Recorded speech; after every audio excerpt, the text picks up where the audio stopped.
어렸을 때 교회 가까이서 살았습니다. 교회 가까이 살면서 모태신앙으로 이제 자랐기 때문에 교회에 가는 것들, 교회에서 일어나는 일들, 뭐 교회의 여러 가지 모습들이 너무나도 자연스러웠죠. 그래서 이제 학교를 다닐 때에 장래희망란에 무엇이 될 거냐라고 물었을 때 목사라고 고민 없이 주저함 없이 썼던 기억들이 납니다. 그러다가 신학대학 갈 때쯤 이제 고3 때쯤 되니까요. 덜컥 이제 겁이 나기 시작했습니다. 좋아 보이기만 했던 그 길이 만만한 길이 아니라는 사실을 이제 알게 된 것이죠. 그리고 그 고민은 나중에 이제 군목으로 입대하기 전에 안수 받을 때, 목사 안수를 받을 때, 그때도 마찬가지였어요. 그때는 이런 생각도 했습니다. 아, 내가 진짜 어렸을 때부터 잘못 구한 거 아닌가? 이런 생각도 했습니다. 몰랐던 부분이 많았기 때문이죠. 어찌 보면 세상 자체를 모르기도 했었고요. 또 한 가지는 하나님에 대해서도 잘 모르고 있었던 부분이 많이 있었습니다. 물론 지금도 하나님에 대해서 우리가 다 알거나 또 그리고 하나님에 대해서 완벽하게 이해하고 있는 것은 당연히 아닙니다. 그럼에도 불구하고 이런 생각을 해봅니다. 우리는 우리에게 정말 무엇이 필요하고 무엇이 정말 좋은지 잘 모르고 구한다는 것이에요. 정작 구하는 것이 필요하지 않은 경우도 있고 또 그리고 오히려 해가 되는 경우도 있습니다. 혹은 구할 때까지는 좋았는데 구한 것을 갖게 된 그 순간에 의미가 없어지는 경우들도 있습니다. 혹은 우리가 구한 것이 사실은 우리 삶의 다른 차원으로 우리를 이끄는 경우들도 있죠. 하나님께 잘 모르고 구했던 많은 것들이 우리 삶에 있습니다. 그리고 그 구하는 것들 때문에 하나님께서 오히려 우리에게 질문하시는 경우가 있습니다.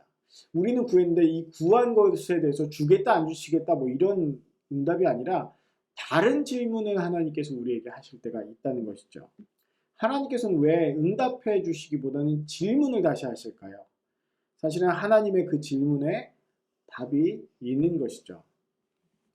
먼저 사람은 자신에게 유익한 것, 자신에게 정말 필요한 것이 무엇인지를 다시금 확인해야 한다는 것입니다. 직접 본 영화는 아니지만 관심이 가는 한 영화가 하나가 있어요. 뭐냐면 최근 9월 달에 이제 개봉한 영화인데 인간과 휴머노이드 사이의 교류에 관한 독일 영화입니다. 제목이 I'm Your Man이라는 제목인데 이 휴머노이드라는 용어는요 1867년에 처음 사용된 용어라고 합니다. 인간의 형태를 가지고 있는 로봇을 휴머노이드라고 하죠. 우리의 생각보다 꽤 오래전에 100여 년도 훨씬 넘은 시기에 나온 단어입니다. 지금같이 인공지능 AI가 발전하고 있는 시대에 살고 있는 우리에게 이런 질문을 던지는 것이죠. 질문은 이겁니다. 완벽한 그를 만나면 행복할까? 라는 것이죠. 인공지능 알고리즘 때문에 이제 로맨스에 최적화된 이제 톰이라는 휴머노이드, 이 톰하고요. 고고학자인 엘마라는 여주인공이 등장합니다. 그리고 이 둘 사이의 관계뿐만 아니라 주변과의 관계에 대해서도 나오는 에피소드들이 나옵니다. 이 여주인공 엘마는 고고학을 연구하는 사람인데 한 번 사랑에 실패한 이후에 이제 사랑에는 전혀 관심이 없는 거예요. 그런데 이 로맨스에 최적화된 휴머노이드를 만들어내는 이 회사가 이 제품 테스트를 이제 의뢰한 것이죠. 이 제품 테스트에 사실은 참여한 겁니다. 엘마는. 그녀는 이 팀하고 같이 이제 동거를 하게 되는데 팀하고 3일 만에 사랑에 빠지게 됩니다. 이 휴머노이드랑 사랑에 빠진 거예요. 이런 배우자를 만난다면 행복할까요? 이 3주 후에 그녀는 이 톰에 대해서 어떤 결정을 내렸을까요? 그리고 그녀는 이 제품, 휴머노이드, 자신에게 맞춰져 있는 이 휴머노이드에 대해서 어떤 평가를 했을까요? 우리는 우리에게 필요한 것, 내가 갈망하고 원하는 것이 중요한 것이라고 생각합니다. 그러나 잘 모르고 구하는 경우가 많죠. 하나님에 대해서 잘 알지 못하기 때문입니다. 하나님께서 어떤 분이신지 또 그리고 하나님께서 우리를 어떻게 만드셨는지를 잘 모르고 있기 때문입니다. 오늘 본문 말씀은 예수님을 또 하나님의 나라를 잘 알지 못했던 야고보와 요한의 이야기입니다. 이 야고보와 요한에게 주시는 메시지죠. 그리고 또한 그들과 함께 예수님을 쫓았던 다른 10명의 제자들에게도 동일하게 주시는 메시지입니다. 이 본문 말씀의 맥락을 보면요. 전반부에 마가복음 전반부에 하나님의 아들로서 능력의 종으로서의 예수님의 모습이 잔뜩 나온 다음에 이제는 고난의 종, 하나님의 뜻을 이루기 위해서 고난받는 종이신 예수님의 모습이 나옵니다. 그 가운데서 이제 십자가를 지러 가시는 절정에 이르시기 위한 예수님의 가르침과 모든 그 행적들이 나오는 가운데 그 가운데 이 형제들이 예루살렘을 향해 가시는 예수님께 간구한 겁니다. 예루살렘에 가시는 이유와 목적에 대해서 얘기를 해주셨는데도 알아듣지를 못한 거예요. 인간적으로만 생각을 했던 겁니다. 예수님을 하나님께서 이 땅 가운데 보내신 이유 자체를 잘못 알고 있었고 또 이해하지 못했기 때문이죠.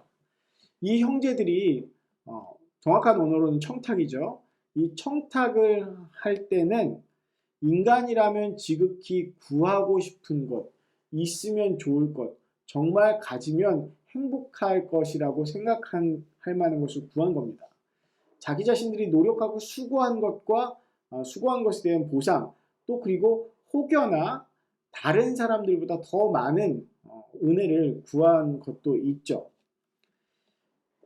마땅히 받아야만 할 것, 또 그리고 이제 받으면 좋은 것이라고 생각하고 예수님께 요청한 것이죠.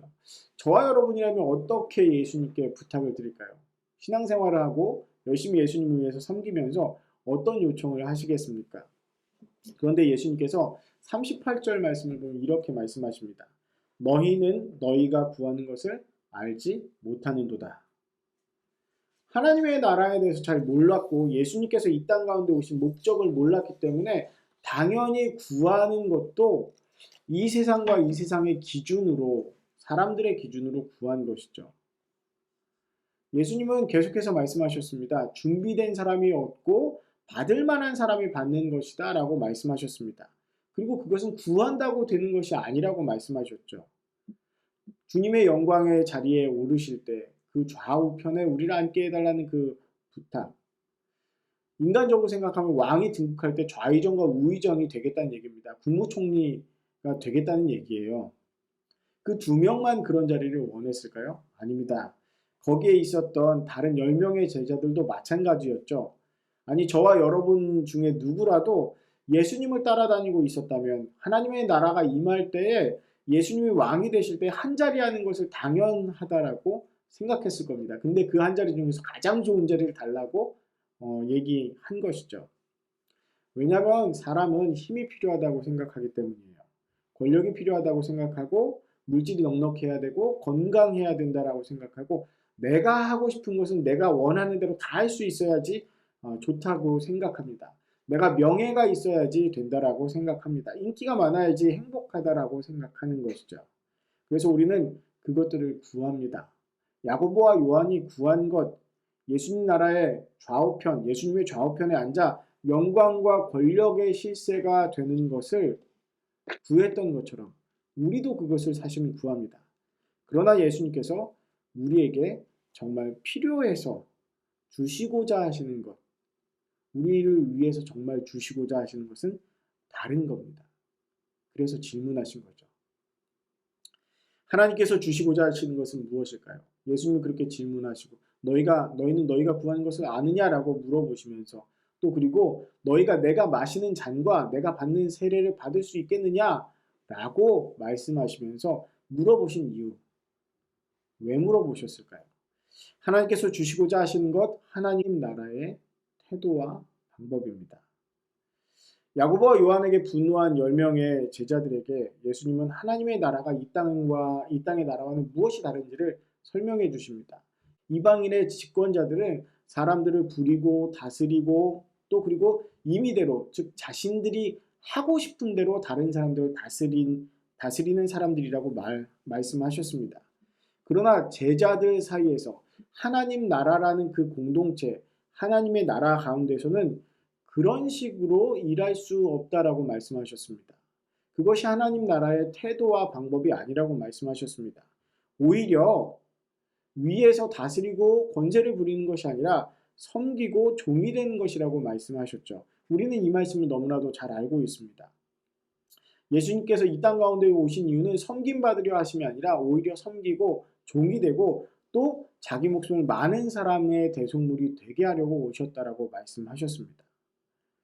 예수님의 길이 그런 길이라면, 예수님의 나라, 하나님의 나라가 그런 모습이라면 제자들이 구해야 할 것, 마땅히 구해야 될 것이 무엇이었겠습니까? 하나님 나라를 살아가는 그 태도, 예수님께서 말씀하신 그 삶의 방법들을 달라고 했어야겠죠. 주님, 저에게 가장 낮은 자리를 주십시오. 주님, 제가 섬길 수 있는 자리를 주십시오. 주님, 제가 대속물이 될 수 있는 자리를 주십시오라고 구하고 기도했어야 할 것입니다. 그게 바로 하나님 나라를 움직일 수 있도록 이끌어가는 리더의 참 모습이기 때문이죠. 하나님의 자녀의 하나님의 백성이라면 마땅히 구해야 될 것이 그것이지만 세상의 흐름이나 세상에서 익숙한 세상의 사고방식과 그 환경에 익숙한 우리에게는 하나님의 나라의 삶의 방법과 태도는 너무나도 어색하고 혹은 피하고 싶어 하는 것이었습니다.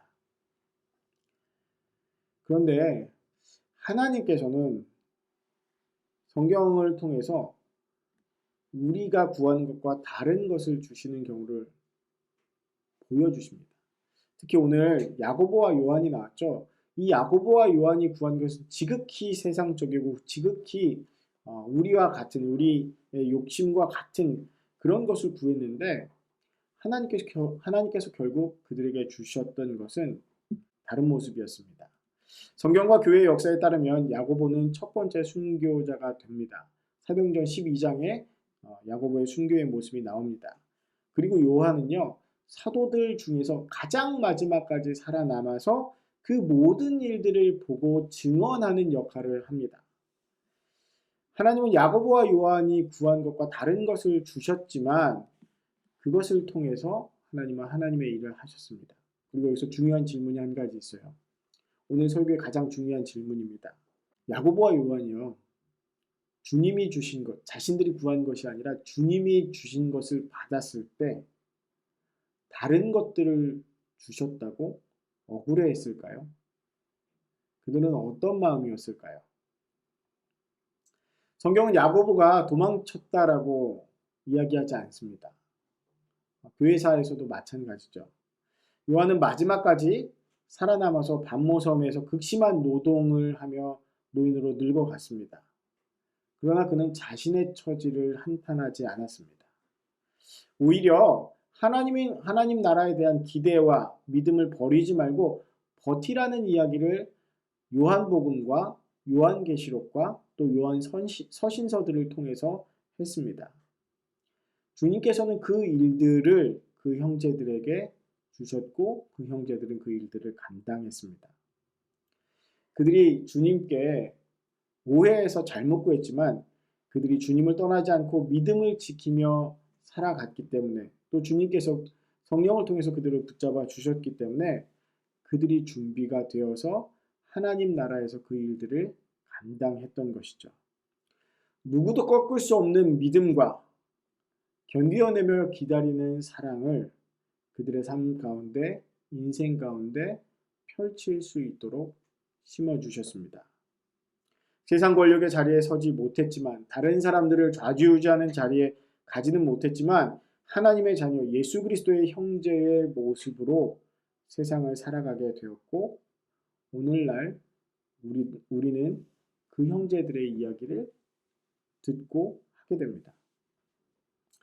정말 우리가 구하는 것을 다 얻으면 행복할까요? 하나님은 필요를 구하는 우리에게 왜 예수님을 통해서 그런 질문을 하시고 또 야고보와 요한에게 그런 질문들을 하셨을까요? 인간은 잘 모릅니다. 심지어 신앙을 가지고 살아간다는 우리도 하나님께 구하는 것이 어떤 의미인지, 내가 구하는 것이 어떤 의미인지, 하나님 나라와 그 뜻을 잘 알지 못하고 구하기 때문에 그저 우리는 우리가 살면서 있으면 행복할 만한 것들을 구하기 쉽습니다. 그렇게 구하고 그것이 있어야만 내 삶이 은혜받고 사랑받았다라고 생각합니다. 그러나 인간이 정말 구해야 하는 것은요. 그리고 하나님께서 주시는 것은 사람이 사람답게 사람이 하나님의 형상을 닮아가며 살아가는 것. 성숙하는 것, 자라나는 것입니다. 신앙의 사람들에게 하나님은 구하는 사람들에게 질문하십니다. 그 구하는 것이 어떤 의미인지, 어떤 일인지 우리에게 다시 물어보시고 다시 가르쳐 주십니다. 하나님의 형상으로 이 세상을 살아가고 하나님의 나라가 이 땅 위에 임하는 일을 하며 결국 그 나라에 들어가는 것이 우리에게 참 행복이며 의미이기 때문이죠. 우리는 잘 모르고 구하지만 다시 질문해 주시며 우리에게 그 뜻을 가르쳐 주시고 인도해 주시는, 준비시켜 주시고 할 수 있도록 해 주시는 하나님께서 우리와 함께 하십니다. 오늘 우리 또 이번 주 우리는 필요한 것을 구해야 합니다. 그렇다고 구하는 것을 주저하거나 안 하면 안 됩니다. 그러나 그 구함에 있어서 하나님께서 다시금 물어보실 때 생각하고 고민하며 다시금 하나님의 뜻을 찾고 하나님께서 주시는 더 좋은 것, 사람을 사람답게 만드는 그 은혜를 찾고 누리시는 저와 여러분이 되시기를 바랍니다. 기도하겠습니다.